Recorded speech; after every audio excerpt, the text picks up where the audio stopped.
Ever brush off that nagging pressure in your chest and chalk it up to a bit of heartburn? Notice yourself gasping for air after the same staircase you used to sprint up without breaking a sweat?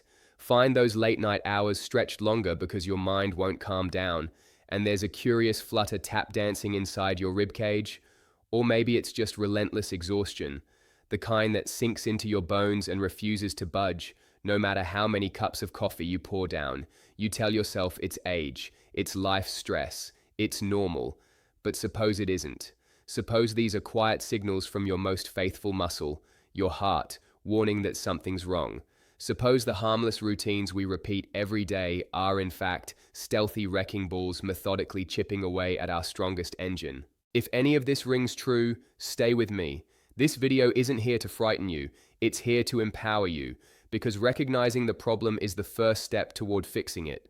We're about to count down the 5 everyday habits putting your heart in the line of fire, and the number 1 offender may come as a real surprise. Number 5, lack of sleep. We begin our countdown with an enemy that operates under the cover of darkness, sleep deprivation.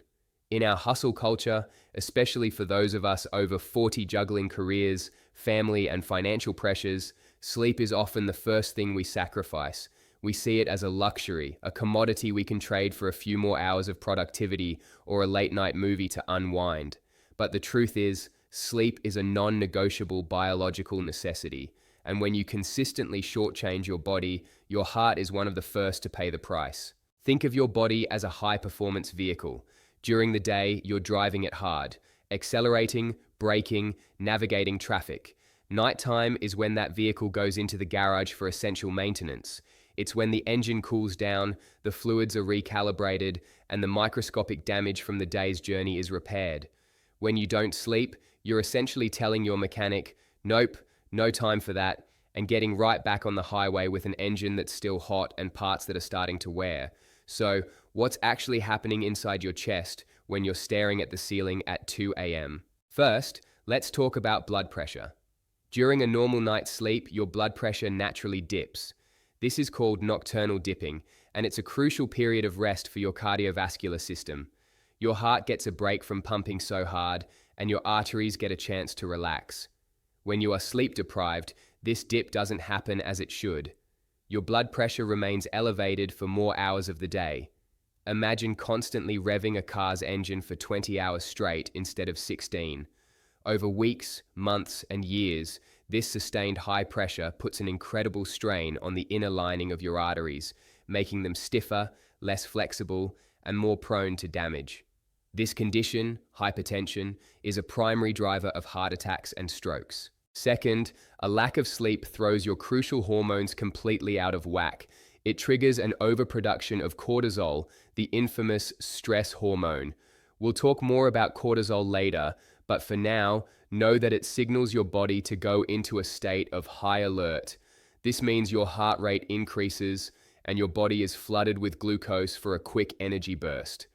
This is a fantastic survival mechanism if you're being chased by a bear, but it's disastrous when it's happening night after night because you only got 5 hours of sleep. This chronic state of emergency promotes inflammation throughout your body, including in your blood vessels. This inflammation is like a slow, simmering fire within your artery walls. It creates a rough, sticky surface where cholesterol, fats, and other substances can easily latch on and start to build up. This is the beginning of atherosclerosis, the hardening and narrowing of the arteries, which is the underlying cause of most heart disease. Furthermore, lack of sleep affects your appetite-regulating hormones, ghrelin and leptin. Sleep deprivation causes ghrelin levels, the I'm hungry hormone, to surge, and leptin levels, the I'm full hormone, to plummet. This is why after a poor night's sleep, you're more likely to crave sugary, high-calorie junk foods. You reach for the donut instead of the oatmeal, not because you lack willpower, but because your very biology is screaming for a quick and ultimately damaging energy fix. This, of course, leads to weight gain, particularly dangerous belly fat, which is another major risk factor for heart disease. And let's not forget about conditions like sleep apnea, which is alarmingly common and often undiagnosed in people over 40. This is where your breathing repeatedly stops and starts during sleep. Each time you stop breathing, the oxygen level in your blood drops dramatically, sending a panic signal to your brain. This jolts you awake just enough to start breathing again, often without you even realizing it. These repeated oxygen drops and surges in stress hormones are like a sledgehammer to your cardiovascular system, drastically increasing your risk for high blood pressure, heart attack, and atrial fibrillation. If you snore loudly and feel exhausted even after a full night's sleep, it is critical to talk to your doctor. Getting 7 to 9 hours of quality sleep isn't a sign of laziness, it's a sign of intelligence. It is one of the most powerful preventative actions you can take for your heart. Number 4, poor nutrition. Now let's move into the kitchen, the place where we either build our health or systematically destroy it. The fourth major mistake is fueling our bodies with a diet high in sugar, trans fats, salt, and heavily processed foods. This is perhaps the most insidious of our mistakes because it's wrapped in convenience and decades of clever marketing. Let's break down the main offenders. First, the sweet poison, sugar. And I'm not talking about the natural sugar in an apple or a berry. I'm talking about the added sugars that are dumped into everything from sodas and breakfast cereals to ketchup and salad dressings. When you consume a high sugar meal or drink, your bloodstream is flooded with glucose. Your body scrambles to produce insulin to manage this onslaught. Over time, your cells can become resistant to insulin's effects, forcing your pancreas to work overtime. This is a direct path to type 2 diabetes. But even before that, this constant sugar roller coaster is directly harming your heart. Excess sugar promotes chronic inflammation. Think back to that simmering fire in your arteries we just talked about. Sugar is like throwing gasoline on it. It damages the delicate lining of your blood vessels, creating the perfect sticky environment for cholesterol to build up into plaque. Furthermore, the liver, when overwhelmed with fructose, a type of sugar found in high fructose corn syrup, converts it into triglycerides, a type of fat that circulates in your blood. High triglycerides are a well-established risk factor for atherosclerosis and heart disease. So that daily soda or sugary coffee drink isn't just empty calories. It's a daily dose of inflammatory artery clogging material. Next up are the engineered villains, trans fats. These are artificial fats, created in a lab by bubbling hydrogen through vegetable oil to make it solid. This process, called hydrogenation, creates a fat that is cheap, has a long shelf life, and gives food a desirable texture. It's found in many margarines, packaged baked goods, fried foods, and coffee creamers. From a chemical standpoint, trans fats are a nightmare for your heart. They do a terrible double whammy on your cholesterol. They raise your LDL, bad, cholesterol, which contributes to plaque buildup, and simultaneously lower your HDL, good, cholesterol, which is responsible for clearing excess cholesterol out of your arteries. There is no safe level of artificial trans fat consumption. It is pure, unadulterated cardiovascular poison. Reading labels is your best defense. If you see partially hydrogenated oil in the ingredients list, put the product back on the shelf. Then there's the flavor enhancer we all love, salt. Our bodies need a small amount of sodium to function, but the vast majority of us, especially in America, consume far too much. And the main culprit isn't the salt shaker on your table. It's the massive amounts of sodium hidden in processed and restaurant foods, canned soups, frozen dinners, cured meats, pizza, and fast food. When you have excess sodium in your system, your body holds onto water to try and dilute it. This increases the total volume of blood inside your blood vessels. Imagine trying to force more water through the same size garden hose. The pressure inside the hose would skyrocket. That's exactly what happens in your arteries. This leads to high blood pressure, forcing your heart to work much harder to pump blood throughout your body. Over time, this extra workload can cause the heart muscle to thicken and stiffen, leading to heart failure. Finally, this all comes under the umbrella of processed foods. These are foods that have been altered from their natural state. They are engineered to be hyperpalatable, so delicious that you can't stop eating them. They are stripped of their natural fiber, vitamins, and minerals, and then loaded up with sugar, unhealthy fats, sodium, and a cocktail of artificial additives. They provide the building blocks for disease, not for health. A simple rule of thumb: if it comes in a box or a bag with a long list of ingredients you can't pronounce, it's likely doing more harm than good. Swapping processed foods for whole foods, fruits, vegetables, lean proteins, whole grains, is like swapping out cheap, dirty fuel for premium, clean-burning fuel for your body's engine. Number 3, a sedentary lifestyle. Our bodies were designed for movement.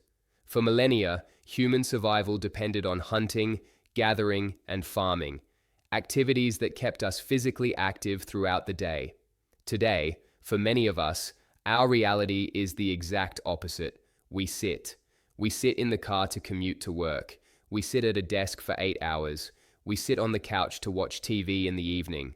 This constant sitting is what scientists now call sitting disease, and it's our third major mistake that is devastating heart health. You might think, but I go to the gym 3 times a week, and that's fantastic.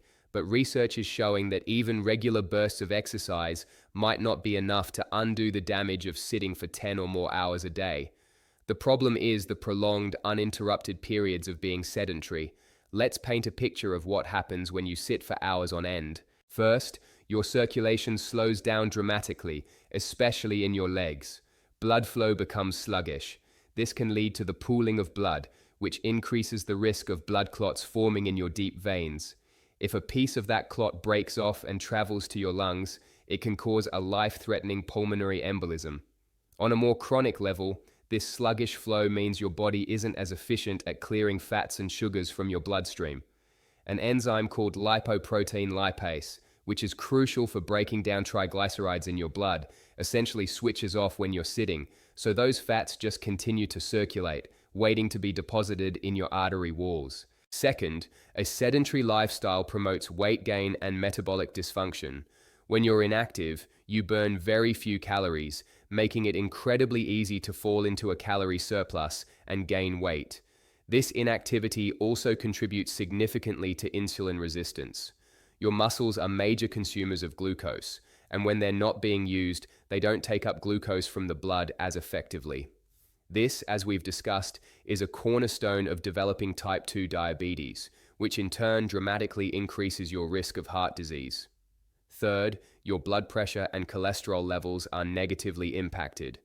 The lack of movement contributes to the stiffening of arteries, which naturally drives up blood pressure. Regular physical activity, on the other hand, helps keep arteries flexible and healthy. Inactivity also tends to lead to lower levels of that protective HDL cholesterol and higher levels of harmful LDL cholesterol and triglycerides. Think of your cardiovascular system like a network of rivers and streams. Movement is the current that keeps the water flowing, fresh, and clear. Being sedentary is like building a series of dams that cause the water to become stagnant, murky, and full of debris. The antidote is simple in principle: move more and sit less. This doesn't mean you have to run a marathon. It means consciously breaking up long periods of sitting.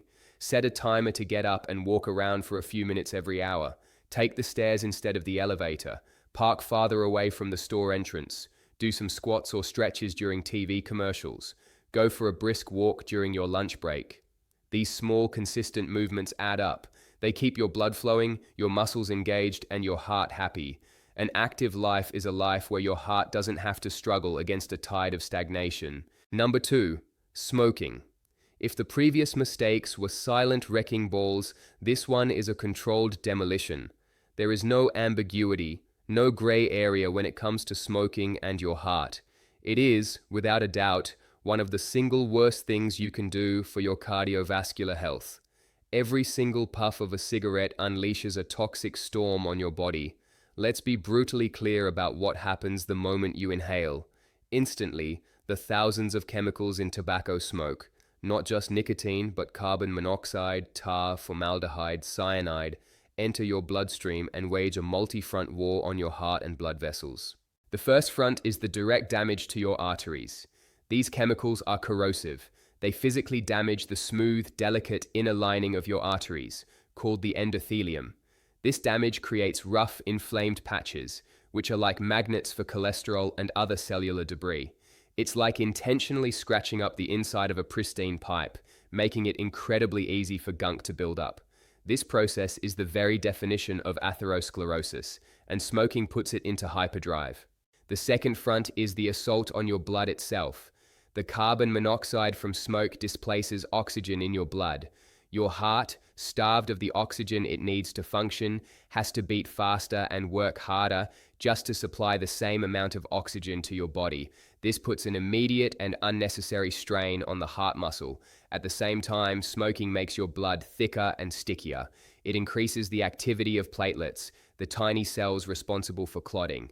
This makes it much more likely for a blood clot to form on one of those damaged, plaque-filled areas in your arteries. If a clot forms in a coronary artery, it blocks blood flow to the heart muscle. That is a heart attack. If it forms and travels to the brain, that is a stroke. Smokers are 2 to 4 times more likely to have a heart attack than non-smokers. The third front is the attack on your cholesterol profile. Smoking slashes your levels of protective HDL cholesterol, the good cholesterol that helps remove plaque from your arteries. It's like firing the cleanup crew while simultaneously dumping more trash into the system. And then there's nicotine. Nicotine is a powerful stimulant. Within seconds of your first puff, it causes a surge of adrenaline. This constricts your arteries, raises your heart rate, and spikes your blood pressure. For a smoker, this happens over and over again, all day long. This constant state of artificially induced stress is relentlessly battering your cardiovascular system. For those of you over 40, the cumulative damage is especially dangerous. Your heart and arteries may already have some level of age-related wear and tear. Smoking accelerates this process exponentially. If you also have other risk factors, like high blood pressure or a poor diet, smoking acts as a powerful multiplier, creating a truly deadly combination. And let's not even begin to talk about the risk to your loved ones from secondhand smoke, which carries many of the same dangers. Quitting smoking is the single most important thing you can do for your heart health. The benefits start almost immediately. Within 20 minutes, your heart rate and blood pressure drop. Within 12 hours, the carbon monoxide level in your blood returns to normal. Within a year, your risk of a heart attack drops dramatically. It's never too late to quit. Your body has an amazing capacity to heal, but you have to give it a chance. Number 1. Chronic stress and anxiety. We have arrived at the number 1 mistake, the master saboteur of heart health in the modern world. It's not a substance you ingest or a physical activity you avoid. It's a state of being. It's the relentless grinding pressure of chronic stress and anxiety. In our 40s and beyond, the sources of stress can feel overwhelming. The pressure to excel at work, financial worries about mortgages and retirement, caring for aging parents while still supporting children, navigating changes in our own health and bodies. It's a perfect storm. We often internalize this pressure, telling ourselves to just tough it out. But your heart doesn't know how to tough it out. It just responds to the signals it receives. And the signal of chronic stress is a constant blaring alarm that says, danger. Here's the physiology of that danger. When your brain perceives a threat, whether it's an angry email from your boss, a stack of unpaid bills, or even just a constant loop of worried thoughts, it activates the fight or flight response. Your adrenal glands pump out a flood of stress hormones, primarily adrenaline and cortisol. Adrenaline is the immediate crisis responder. It makes your heart pound, it raises your blood pressure, and it boosts your energy supplies. This is great for short-term emergencies. Cortisol is the long-term manager of the crisis. It keeps your body on high alert, it floods your bloodstream with glucose for sustained energy, and it narrows your arteries to keep blood pressure high. The problem is, in our modern world, the crisis never ends. The deadline is followed by another deadline. The financial worry is constant. The anxiety simmers day and night. This means your body is marinating 24/7 in a bath of these potent stress hormones. This chronic exposure to cortisol and adrenaline is devastating for your heart over time. The constantly elevated heart rate and blood pressure wear out your heart muscle and damage your arteries, just like running an engine at its red line for too long. The excess glucose released by cortisol contributes to inflammation and insulin resistance. High cortisol levels are directly linked to increases in bad LDL cholesterol, triglycerides, and the accumulation of dangerous visceral fat around your organs, including your heart. But the damage from stress is also indirect and just as dangerous. How do we often cope with feeling stressed and anxious? We reach for unhealthy comforts. We skip the gym because we're too tired and overwhelmed. We order a greasy pizza instead of cooking a healthy meal. We smoke a cigarette or have a few extra drinks to take the edge off. We stay up late, endlessly scrolling on our phones to distract our anxious minds, ruining our sleep. Do you see the pattern? Chronic stress is the puppet master, pulling the strings of all the other mistakes we've discussed. It makes you crave the sugary food. It sabotages your sleep. It drains your motivation to exercise. It can drive you to smoke or drink. It is the root cause that amplifies all other risk factors. Loneliness and social isolation, which are increasingly common, are also major forms of chronic stress that have been strongly linked to a higher risk of heart disease. We are social creatures, and a lack of meaningful connection is a real physiological stressor. Learning to manage stress is not a soft skill. It is a critical survival skill for your heart. This means finding healthy coping mechanisms, deep breathing exercises, meditation, spending time in nature, regular physical activity, which is a powerful stress reducer, connecting with friends and family, and seeking professional help from a therapist if needed. It means setting boundaries, learning to say no, and prioritizing your own well-being. Protecting your peace is protecting your heart. So there you have it, the 5 daily mistakes that are putting your heart under fire: a chronic lack of sleep, a diet full of sugar and processed junk, a sedentary lifestyle, the poison of smoking, and the relentless pressure of unmanaged stress. It can feel like a lot, and as you listened, you may have recognized yourself in more than one of these descriptions. My goal today was not to overwhelm you or make you feel guilty. It was to turn on the lights so you can see what's really going on. Because you cannot change what you do not acknowledge. The most important thing to remember is that you are in the driver's seat. Your heart's future is not set in stone. The damage from these habits is often reversible, especially when you catch it early. You have the power to make different choices, starting today. This channel is just getting started, and our mission is to provide you with honest, practical, and empowering information to help you take back control of your health. If you found this video valuable, the single best way you can thank us for our work is by subscribing to the channel. Hitting that subscribe button helps us grow and reach more people just like you who need to hear this message. I know the journey to health can feel long and sometimes lonely. You might feel like you've tried before and failed, but don't give up. Be kind to yourself. Start small. Pick one thing from this video to work on this week. Maybe it's getting an extra 30 minutes of sleep. Maybe it's swapping that afternoon soda for a glass of water. Maybe it's just taking a 10-minute walk. Every small step in the right direction is a victory. Find your path. You are worth the effort. Stay strong, stay informed, and we'll see you in the next video.